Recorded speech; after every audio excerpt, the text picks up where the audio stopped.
The Indiana Fever's road trip just ended in complete disaster with a 95-60 blowout loss to Phoenix, 2 more devastating injuries, and DeWanna Bonner talking trash in the post-game press conference.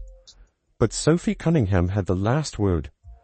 In this video, we're breaking down exactly what went wrong in Phoenix, Sophie's valiant effort to will the team to win, and most importantly, Sophie's explosive podcast comments where she finally revealed the truth about how DeWanna Bonner really quit on the Fever.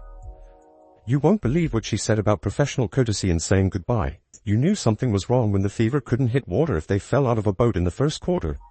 The shots weren't falling, passes were getting picked off, and Phoenix was already pulling away before most fans had finished their popcorn. This wasn't just a slow start. This was a complete offensive collapse happening in real time. The numbers tell the brutal story that every Fever fan wishes they could forget. Indiana shot a pathetic 34.3% from the field, while going an absolutely dreadful 7 of 30 from three-point range. 22 turnovers handed Phoenix 42 points on a silver platter. When you're giving the other team more points off turnovers than you're scoring from beyond the arc, you're in serious trouble. Does this team practice? What I saw tonight looked like what I saw a month ago. Looked what I saw 3 weeks ago. Absolutely no offensive game plan. I thought this motion offense is when it's nobody's night in and night out. Everybody's allowed to have a night. If Kelsey Mitchell doesn't play well, it needs miraculous efforts from the rest of the team to pick this up. Sophie Cunningham played great tonight. Kelsey Mitchell had a bad game. Where is everybody else? But the real gut punch came when Sydney Colson went down with a non-contact knee injury that had everyone holding their breath. Then Arie McDonald started limping around with foot problems, and suddenly, the Fever's already thin rotation got even thinner. Watching 2 key players get hurt in a blowout loss felt like getting punched while you're already down. It's Sid's left knee, Arie's right foot, and we'll get some more evaluation when we get home tomorrow and see where we are. Phoenix controlled every single aspect of this basketball game. They out-rebounded Indiana 44-32 and made the Fever look completely lost on both ends of the court. Every possession felt like the Mercury were playing chess, while Indiana was still figuring out checkers. The defensive pressure from Phoenix created chaos that the Fever never recovered from.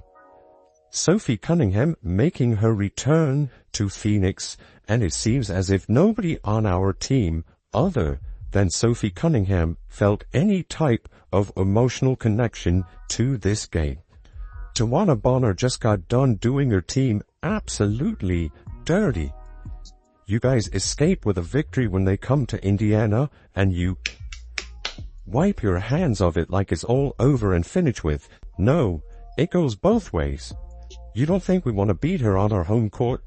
You don't think we want to get a W for Sophie Cunningham, making her return to the team that she spent her whole entire career with up until this point? Sophie Cunningham was literally the only Fever player who showed up ready to compete. She dropped 18 points on efficient shooting, while watching her teammates struggle to find any kind of offensive rhythm. Sophie was fighting tooth and nail to keep this game from becoming even more embarrassing. But she couldn't do it alone against an entire team. The atmosphere inside the arena felt depressing for anyone wearing Fever colors.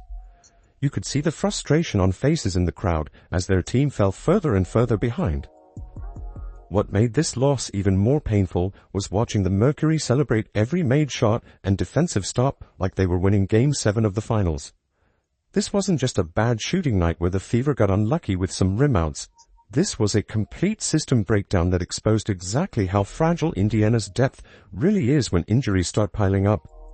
The real drama was just getting started in the post-game press conferences. DeWanna Bonner couldn't help herself after embarrassing her former team, and her post-game comments showed exactly why the Fever are better off without her.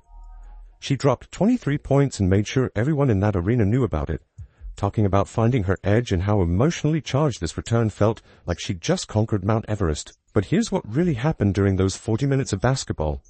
Bonner got into multiple confrontations with Lexi Hull, staring her down after made baskets and getting chippy with Sophie Cunningham whenever they shared the court. She wasn't just playing basketball, she was putting on a show designed to embarrass her former teammates. Coach Nate Tibbetts couldn't stop praising Bonner's fire in his post-game interview. He talked about how her veteran experience had reawakened her competitive spirit, specifically for this matchup against Indiana. The way he described it, you'd think Bonner had been saving up months of energy just for this one game. Phoenix treated this entire contest like it was personal business instead of professional basketball. Bonner was right in the middle of all the trash talk and theatrical celebrations. Every made shot came with extra staring. Every defensive stop turned into a moment for more jawing with the Fever bench. You could see the massive difference in how both teams handled themselves after the final buzzer. Phoenix was celebrating and taking verbal shots at their opponents, while Indiana focused on staying together as a group.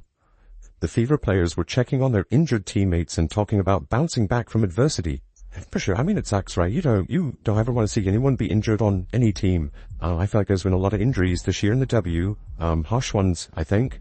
It's just another one. And Sid is still the heartbeat of our team. She's going to be okay. Our team's going to be okay. And again, just another hurdle that we're going to have to get over.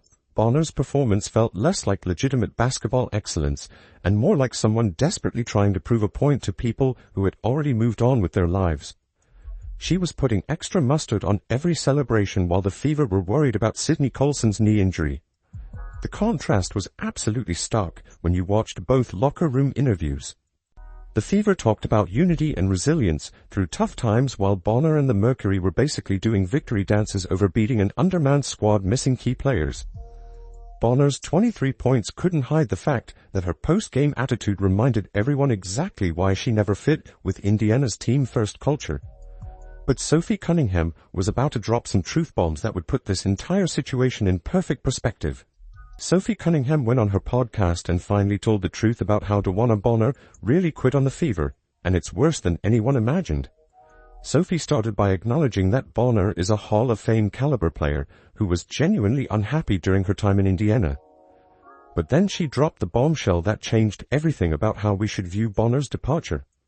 I like DP, because DP was one of my vets when I was in Phoenix, and then we gathered here into Indiana, and I was kind of surprised that she was signed to Indiana anyway, and so we'll take her in a heartbeat. She's a Hall of Famer, she's a hell of a basketball player, can score from anywhere on the court. According to Sophie, Bonner never even sent a simple text message to her teammates when she decided to leave the team mid-season. Think about that for a second. You spend months practicing together, traveling together, and building relationships with your teammates, and then you just disappear without saying goodbye. But she got to Indiana and she just really wasn't happy, and I want people to be happy, so that's why I'm kind of neutral on this one, which a lot of people are surprised about. She's towards the end of her career, so she deserves her flowers, she deserves to be happy, but I also think that if you're gonna leave, you're gonna have to expect getting bit. Sophie made it clear that this wasn't about basketball disagreements or strategic differences. Sophie explained during her podcast that sending a basic goodbye message would have prevented all the awkwardness and drama that followed Bonner's departure from Indianapolis. Instead of professional courtesy, the team got radio silence from someone they thought was a veteran leader.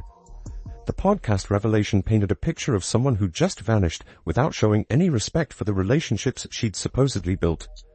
I'm still rooting for her. I want her to end her career and be happy, but I also think that, it's okay to be professional about it and, send a text to your teammates. Send a text and be hey, love you guys, or you don't even have to say love you guys, it's hey, sorry, this didn't work out, good luck, you know what I mean? There's a way to handle that, I think. Sophie's comments about accountability and leadership hit completely different, because she's been carrying this team's emotional load while Bonner was busy making excuses elsewhere. You can actually hear the frustration in Sophie's voice when she talks about what professional courtesy should look like in these situations. She wasn't being mean or petty. She was explaining basic respect between teammates. This revelation completely reframed Bonner's Phoenix performance from some kind of redemption story into what it really was. A petty revenge game against teammates she couldn't even be bothered to text goodbye. Sophie's honesty exposed the real character difference between someone who fights through adversity with her team versus someone who disappears when things get difficult. While DeWanna Bonner was celebrating her revenge game, the real story was how Sophie Cunningham, Lexi Hull, and the Fever's core players showed what loyalty actually looks like. Sophie's 18-point performance in a blowout loss demonstrated the kind of heart and determination that separates championship teams from everyone else.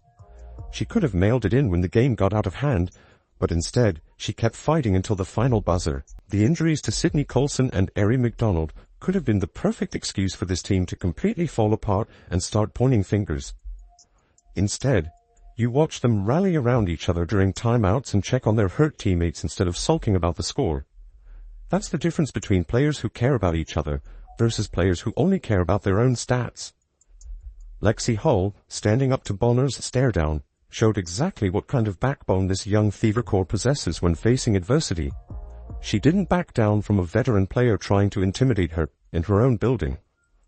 Hull matched Bonner's energy and showed that this team won't be pushed around by anyone, no matter how many years they've been in the league.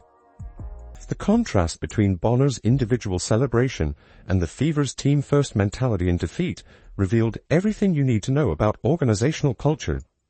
One side was focused on personal revenge while the other was worried about injured teammates and staying together through tough times. That difference matters more than any single game result. The fan base has completely embraced these current players because they represent something Bonner never did during her time in Indianapolis. These players showed genuine commitment to the Fever's future instead of looking for the exit door when things get difficult. They're building something sustainable instead of just trying to prove individual points. Even without Caitlin Clark on the court, this core group has maintained the identity and values that make the Fever special to their supporters. They play with passion, they support each other, and they represent the city with pride every single night. The Phoenix loss hurt, but it also proved that the Fever's real foundation isn't built on players who quit when things get tough. With Caitlin Clark's return on the horizon, this adversity is about to become the fuel for something much bigger. The Phoenix disaster exposed the Fever's vulnerabilities, but it also revealed the character of their true leaders. With Caitlin Clark returning soon, this adversity is setting up perfectly for a 2025 championship run that nobody saw coming. Sophie Cunningham's honesty about Bonner's unprofessional exit just proved that sometimes the best thing that can happen to a team is losing the wrong players. The Fever's loyal core has been tested by injuries, losses, and drama, but they're still standing together while their former teammate celebrates beating an undermanned squad. That difference in character is going to matter when it counts most.